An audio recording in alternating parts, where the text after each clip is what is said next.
Você está ligado no podcast Impacto da Pandemia na Saúde Mental de Professores e Estudantes do Ensino Superior. Aqui você ficará por dentro do assunto que cada vez mais tem afetado professores e estudantes, principalmente depois da pandemia. Apresentado por mim, Nívia Brandão. Sejam todos muito bem-vindos.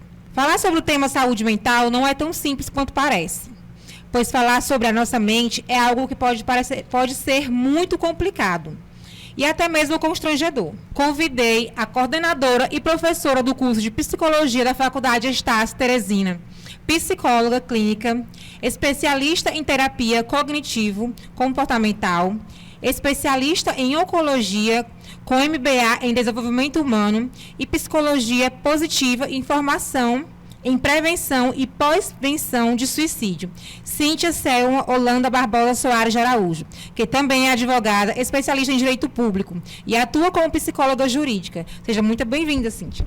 Convidei também o estudante de jornalismo Francisco Araújo para juntos debatermos sobre o tema e até mesmo entendermos melhor. Sejam muito bem-vindos vocês dois. Obrigada, a gente que agradece. Obrigada, Nívia. É uma satisfação estar aqui conversando um pouco sobre saúde mental. Bom, e para darmos início, vamos fazer a seguinte pergunta. Professora, o que a senhora entende sobre saúde mental? O que se entende sobre saúde mental? Então, saúde mental, nós podemos considerar que a pessoa está em num estado de saúde mental quando ela consegue resolver os problemas de uma forma saudável, né? Regularmente, quando a gente tem um equilíbrio na resolução dos nossos problemas, quando a gente tem um equilíbrio na regulação emocional.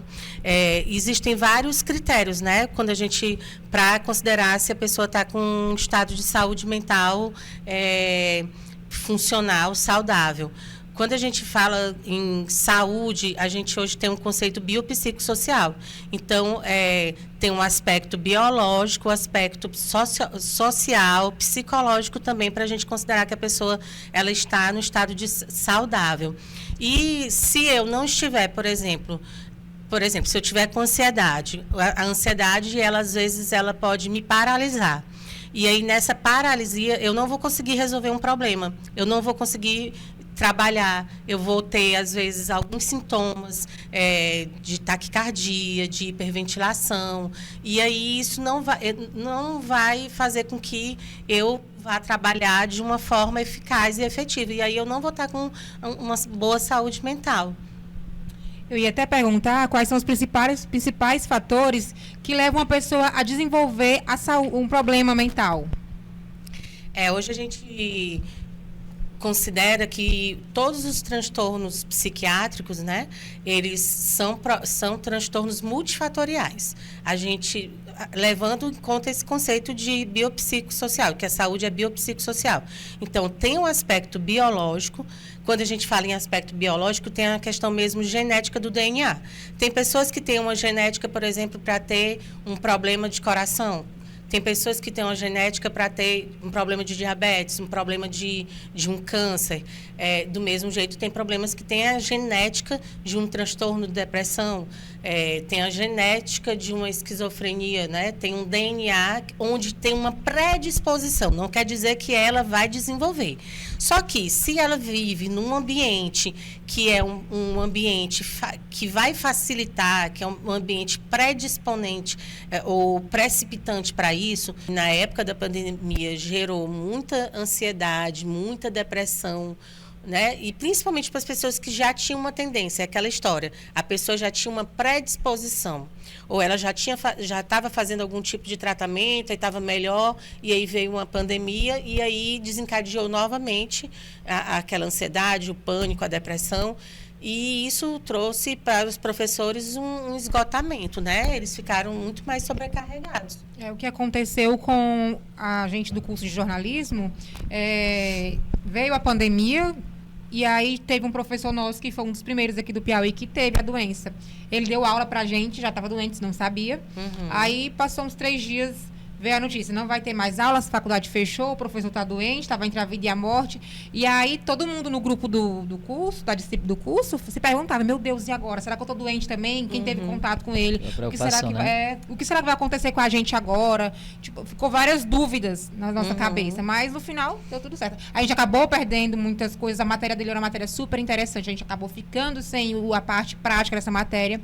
Enfim, foi uma coisa que gerou muita preocupação no começo e até a gente se adaptar àquilo, àquela nova realidade, demorou um tempinho. Bom, essa pergunta agora vai para o Francisco.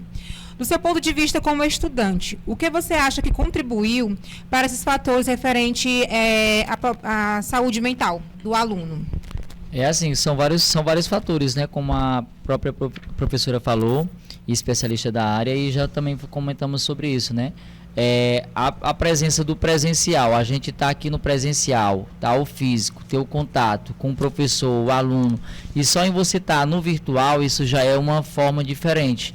A gente tem que se readaptar, na verdade foi uma readaptação, porque foi algo momentâneo. Explodiu, né? A cápsulazinha, a bolha, estourou e nós tivemos todos que ficar em nossas casas. Eu particularmente, eu tinha uma vivência tanto do trabalho, locomoção do trabalho, locomoção para a faculdade, e quando fechou o comércio, parou a instituição, as aulas presenciais, assim, foi bem complicado, porque a gente tinha um contato físico com nossos colegas, com os nossos professores, e a partir do momento que você vai ficar dentro de 4 paredes, particularmente quem morar aqui dentro da capital, né, que tinha que ficar em casa, não poderia, era só fazer as atividades essenciais, que era ir no supermercado, era com todo cuidado. E eu particularmente fui para o interior, né? Por estar no interior, meus pais são de lá, meus familiares são de lá, eu, digamos que, entre aspas, eu me senti um pouco mais seguro. Só que quando começou também a chegar os casos na cidade, que o primeiro caso foi na capital, começou a se expandir nas capitais, nas cidades com maior número de habitantes, quando foi chegando justamente naquela cidade que era pequena, que todo mundo tinha um contato um com os outros, a gente também ficou já com o pânico. Será que eu estou infectado? Eu estou com medo de sair e levar para o meu pai que já tem uma certa idade, para levar para a minha tia que tem uma certa idade. Então, assim, foi bem complicado. Essa pergunta eu vou fazer para os dois. No atual momento em que estamos vivendo, depois a gente ter enfrentado essa pandemia que foi muito dura, muitas pessoas perderam parentes, amigos. Como a gente já falou, aumentou o índice de doenças mentais. Qual a importância de estarmos falando e de continuarmos falando sobre a saúde mental? A pergunta é para os dois. Então, tem uma autora que ela se chama Matilde Neder, né, que ela é autora na área de estresse, que ela tem uma frase assim que é muito marcante. Depois de uma pandemia, a gente entra em uma epidemia da saúde mental. E é o que a gente vive hoje. Nós temos mais de 200 milhões de pessoas no mundo com ansiedade e depressão. A gente vive uma epidemia da saúde mental. Por exemplo, e aí agora, a gente vindo para essa questão em Porto Alegre, que está acontecendo com a enchente, onde acabou um estado. E a mesma, como eu falei anteriormente, a mesma preocupação da ministra lá, que ela, não sei se agora ela é ministra da Educação ou ela é secretária, e ela dizendo, essas crianças não podem ficar sem estudar. Já passaram 2 anos da vida sem estudar, e agora, antes, por exemplo, não tinha elas estavam em casa, tinha internet, não tinha tanto, a escola levava o dever de casa para a casa das crianças, ou os pais pegavam, né, aqui na escola, mas agora elas nem têm casa, nem têm a escola, nem sabem onde é que estão, porque elas estão nos abrigos. Então, como vão pegar isso? No primeiro momento está um caos, depois eles vão se ajustar, né, e vai ser um processo. Mas, no caso da pandemia, ali a gente tem várias sequelas. Porque, assim, felizmente, assim como o Francisco, ele saiu daqui e foi para a cidade, para junto dos pais dele, no interior, que aí ele foi para um espaço maior, ficar perto dos parentes dele, teve essa preocupação. Não sei se teve episódio de morte na sua família, né? Não, Graças felizmente não. Mas na minha família também não teve episódio de morte. Eu tenho um pai que ele tem problema do coração, é diabético, então a gente tinha que ter toda uma preocupação. Eu, por exemplo, tive Covid e a Covid ela não me pegou, foi uma gripezinha fraca. Eu agora estou com uma gripe há 3 semanas seguidas que está pior do que a Covid. Então, sinceramente, eu fico dizendo, meu Deus, será que eu estou com Covid? Porque está pior do que quando eu tive Covid na época mesmo da pandemia. Então, eu, felizmente, não tive problema com o luto, mas se a gente for ver, famílias foram destruídas, né? Com certeza. Famílias perderam pai, mãe, irmã, ou então crianças, adolescentes ficaram sem pai, sem mãe. É algo que tem que ser trabalhado a todo momento. Às vezes uma pessoa, você vê conversando normalmente, com um semblante maravilhoso, mas aquela pessoa, às vezes, ela está sentindo algo, como ela falou. Às vezes a pessoa perdeu um ente querido, ela não passou aquele luto da forma correta. Ela está vivenciando esse luto até hoje. Que eu tenho até colegas que perderam seus pais, às vezes até amigos também, prematuramente, e eles sentem isso, ficam até com a indignação. Porque foi com um parente meu, porque foi com meu amigo. Então elas têm aquela dor dentro dela, entendeu? Então, assim, é importante... vocês profissionais são de grande importância dentro da nossa sociedade. Hoje, por exemplo, aqui na faculdade nós temos a clínica escola de psicologia.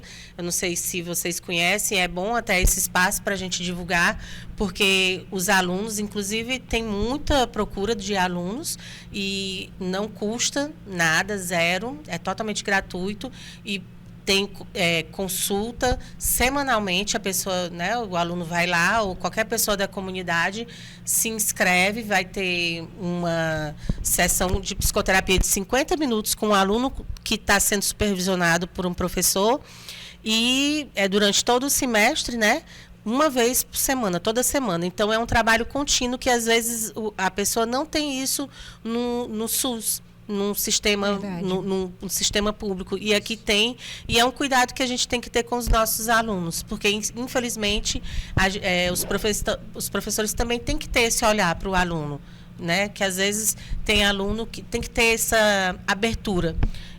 Como você falou, tem jeito, tudo tem jeito, é só conversar que tem saída, né?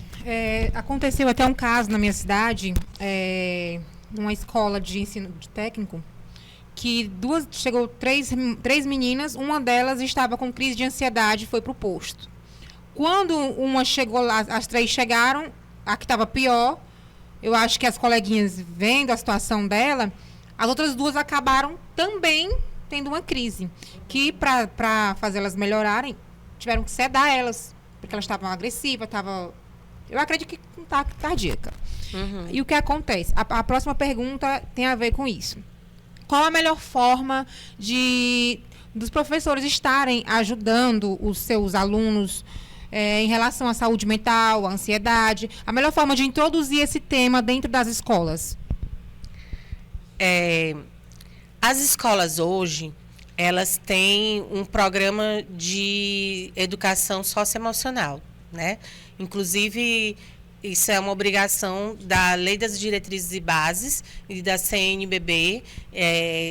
Toda escola ela tem que ter um programa de educação emocional. A maioria das escolas particulares a gente já observa isso. Tem o programa LIVE, tem um programa Escola da Inteligência do Augusto Cury, tem outros programas, mas a escola pública já não tem tanto isso, até porque carece de profissional da psicologia. Existe uma lei também, desde 2019, dizendo que tem que ter psicólogo nas escolas públicas, mas agora que saiu um concurso e não ampara a quantidade de escolas, né? Porque toda escola deveria ter um psicólogo, é pouco. E aí o que vai se trabalhar? Trabalha-se, um espaço para trabalhar as emoções, educar as crianças das emoções, porque às vezes a gente Eu digo é muito. Nós, a nossa educação, a nossa sociedade educa muitas crianças para essa educação do ABC e da matemática. Mas a nossa sociedade tem que olhar para a educação emocional, que é justamente a educação emocional que vai levar à saúde mental. Porque quando eu tenho essa educação emocional, eu tenho uma capacidade de me comunicar melhor com as pessoas, de ser assertivo.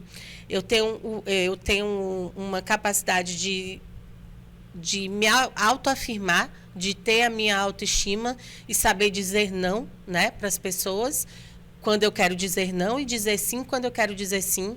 Eu tenho como regular a minha emoção. Então, eu posso expressar a minha emoção. Olha, Nívia, eu estou muito chateada com você. Eu estou com muita raiva do que você está fazendo. E você também acolher isso. Tudo bem. E a gente não vai sair na briga, a gente não vai sair na pancada. Mas como que é feito na sociedade? As crianças, elas resolvem as questões dela entre aspas, porrada mesmo, né? Tá com raiva, então vai para briga. Então tá, eu tô com problemas, eu vou ver quais são as possibilidades de resolver esse problema, vou tentar, não resolvi, então vou parar, vou analisar por que não deu certo, e aí agora eu vou ver outras possibilidades, aquela história do plano A, do plano B, né? E aí a criança vai crescendo com isso, ela vai ser um adulto muito mais saudável. Bom, agora vamos ao segundo bloco. E para iniciá-lo, já vamos falar sobre uma doença que ela não é muito falada no nosso meio. Eu acredito até que tem pessoas que não sabem nem o que é essa doença, porém tem afetado cada vez mais professores, que é a síndrome de Burnout. Professora, a senhora poderia explicar um pouquinho sobre o que é essa síndrome? Sim, como você falou, as pessoas às vezes nem consideram, nem sabem tanto, né, da doença, porque realmente ela é uma síndrome. Então, é um conjunto de sintomas, às vezes, de outros transtornos. Ela não está nesse DSM, nesse manual que eu mencionei, como uma doença. Por quê? A síndrome de burnout, como a gente fala, ela... Inicialmente, ela foi relacionada à questão do trabalho, né, das empresas, dos empregos, porque é o esgotamento físico e mental dos trabalhadores, né, dos trabalhadores de forma geral. E, voltando para a questão da pandemia, os professores, muitos chegaram a ter a síndrome de burnout, né? Por quê? Porque, como foi mencionado, da noite para o dia, eles tinham, por exemplo, todo um planejamento de fazer uma aula que era presencial e tiveram que mudar para uma aula online. Às vezes tem professor que não fazia slide, teve que replanejar, né? E aí eles tiveram que se tem um lado positivo, eles tiveram que se desconstruir para se reconstruir. Mas tem pessoas que às vezes são mais rígidas, elas não seguem, elas não são tão abertas ao novo, né? A essa questão mesmo da internet, elas são mais conservadoras, elas gostam daquele outro estilo de aula, tem mais dificuldade com o online, isso tanto para aluno como para professor. Então, tudo isso pode levar a esse esgotamento. Mas é um esgotamento que a pessoa, às vezes, ela não consegue mais nem falar do trabalho, ela não quer mais nem pisar, ela fica com trauma, que ela não quer mais nem trabalhar com aquela área. Hoje em dia, a gente percebe uma grande dificuldade, vinda da parte tanto de professores quanto de estudantes, em falar sobre doença mental. Não só no ambiente familiar, mas com os amigos, com os profissionais. Existe um medo ou uma vergonha de expor as suas fragilidades. O que vocês dois acham que pode ser feito para melhorar essa saúde mental, tanto de professores quanto de estudantes? Fale você, que eu falo demais. Nesse caso, Nívia, o que a gente pode fazer, né? É sempre buscar, quando você sentir algo lhe incomodando, você não ficar só no seu interior, você procurar uma ajuda, procurar uma pessoa para conversar, procurar um amigo. Às vezes, num papo, numa conversa, você já vai se descontrair, vai abrir a sua mente, vai despertar a sua mente para aquilo que estava lhe incomodando, lhe privando de você fazer algo. E sempre, claro, procurar um especialista, né?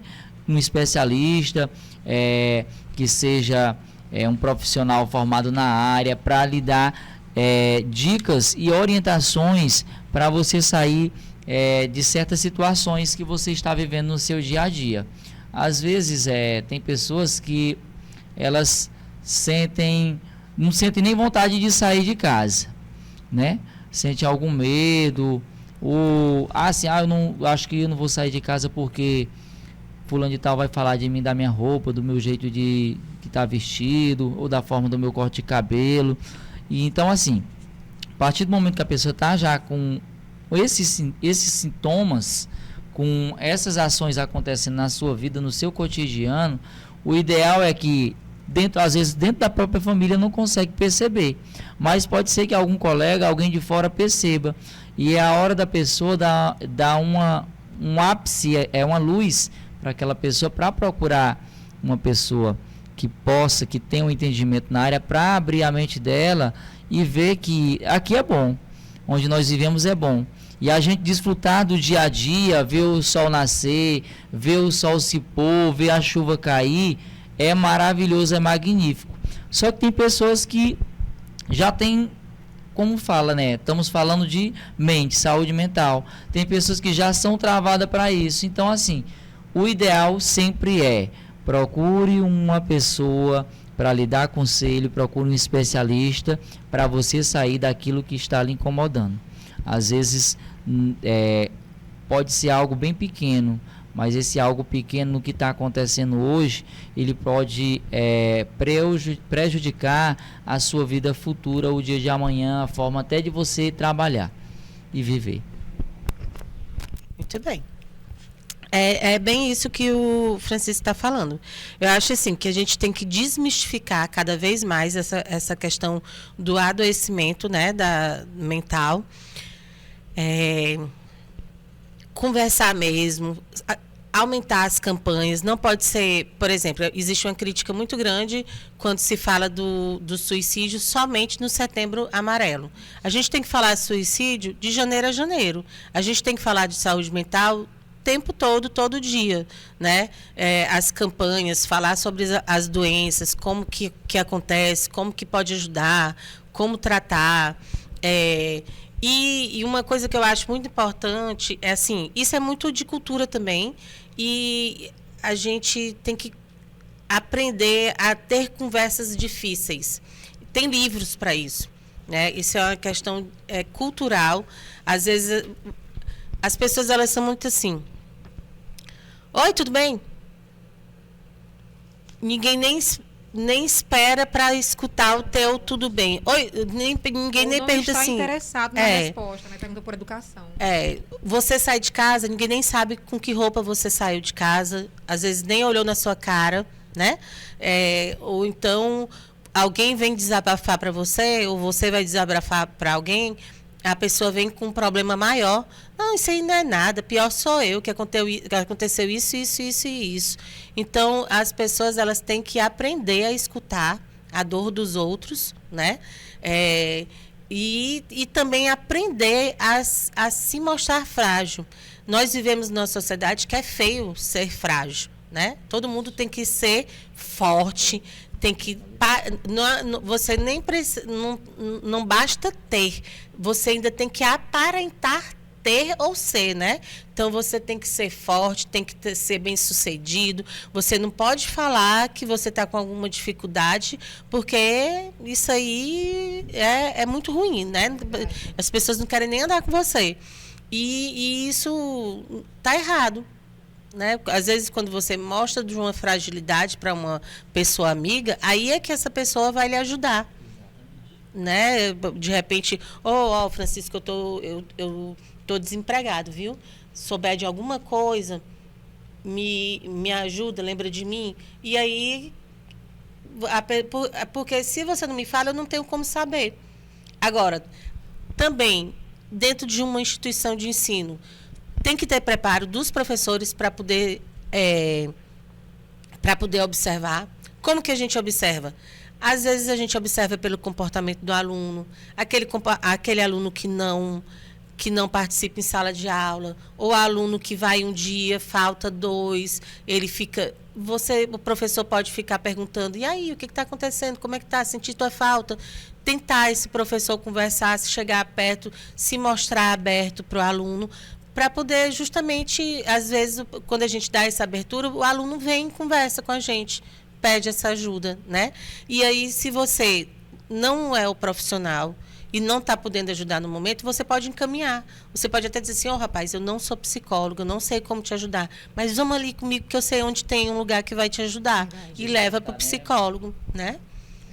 Então, a gente ainda está um pouco longe, que assim, isso é uma cultura, mas eu acho que programas como este é um passo e você está de parabéns, porque é um espaço para a gente estar conversando sobre saúde mental e dentro da educação, do ensino superior, que eu acho que aqui dentro da faculdade é um espaço que tem muita gente que tem problemas, que sofrem, e tanto professor, como aluno, como colaborador, e a gente tem que estar sempre trabalhando a saúde mental aqui. Né? Inclusive, o principal motivo de eu ter escolhido esse tema foi porque é algo que eu vivenciei. Principalmente no começo, quando eu entrei no meu curso, eu quase desisti por diversas vezes, porque dia de prova acontecia muito isso, me dava um branco, ficava nervosa, acontecia aquilo de estar estudando e largar para fazer outra coisa. Acontecia também coisas da minha vida pessoal que me desmotivaram bastante. Então, assim, é algo que eu vivi. Então, foi por isso que eu escolhi esse tema. Inclusive, para finalizar, eu gostaria de agradecer a vocês, dizer que foi um prazer enorme tê-los aqui como meus convidados. Gostaria de agradecer por terem aceitado o convite para participar desse podcast, onde podemos falar um pouco sobre a saúde mental, que é um assunto extremamente sério e de grande importância para nossas vidas, que é a nossa saúde. Deixo agora o espaço aberto para vocês fazerem as considerações finais. Eu também agradeço, como eu falei, eu parabenizo a você, Nívia, pela iniciativa, ao Francisco também pela participação e pelo bate-papo aqui que foi ótimo, né? Eu adoro falar sobre saúde mental e a gente tem que cada vez mais falar mesmo. E estou à disposição. E eu gostaria só de lembrar a todos que existe aqui na Faculdade Estácio de Teresina a Clínica Escola de Psicologia, né, a serviço de toda a comunidade daqui da faculdade, como a sociedade como um todo, onde a gente tem atendimento psicológico realizado pelos alunos, sendo supervisionado pelos professores. É só entrar em contato, depois quem quiser entra em contato com a Nívia na produção, que eu passo para ela o telefone da recepção para poder se inscrever. Será um prazer atendê-los. Obrigada.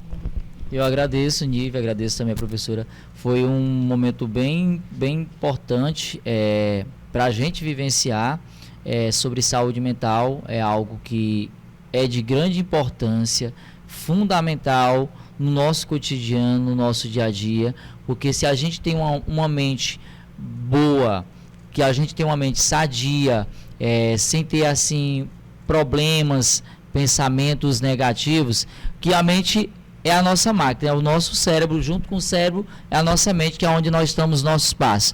Então, assim, como já falei, professora, procurar sempre um especialista, procurar sempre um amigo que esteja à disposição para lhe ouvir. Se você está sendo retraído por alguma coisa, não fique naquele comodismo, coloque o pé para frente, levante, erga a cabeça, porque o importante é a gente estar com a vida da gente sadia, que o principal é a nossa mente, e o que a sociedade hoje em dia precisa, né? De acolhimento, pessoas que precisam de acolhimento na saúde mental. E mais uma vez, Nívia, muito obrigado, eu que agradeço, viu, por ter trabalhado esse tema de grande importância, que tem que ser, eu acho, cada vez mais levado para dentro das nossas escolas, para dentro das instituições, para a sociedade em si vivenciar cada dia mais. Estamos encerrando essa edição do podcast O Impacto da Pandemia na Saúde Mental dos Professores e Estudantes do Ensino Superior.